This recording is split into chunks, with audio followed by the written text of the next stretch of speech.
गंगापुर थाना आम पुलिस समिति तरफ बड़ बोरसिंगी ग्रामठारे शनिवार दिन एक बैठक अनुष्ठित होती।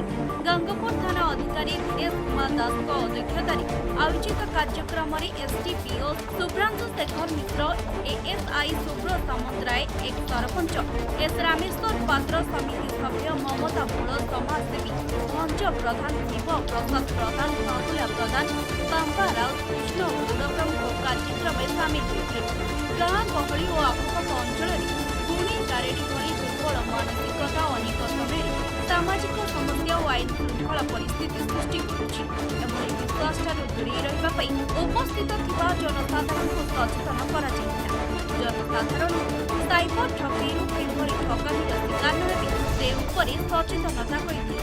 ଏହା ସହ ଗାଡ଼ି ଚଳାଚଳ କରିବା ସମୟରେ ହେଲମେଟ୍ ବ୍ୟବହାର ଏବଂ ପଲିଥିନ୍ ବ୍ୟବହାର ନ କରିବା, ମଦଠାରୁ ଦୂରେଇ ରହିବା, ସ୍ୱଚ୍ଛ ଭାରତ କାର୍ଯ୍ୟକ୍ରମ ଉପରେ ଗୁରୁତ୍ୱ ଦେବାକୁ ପରାମର୍ଶ ଦିଆଯାଇଥିଲା।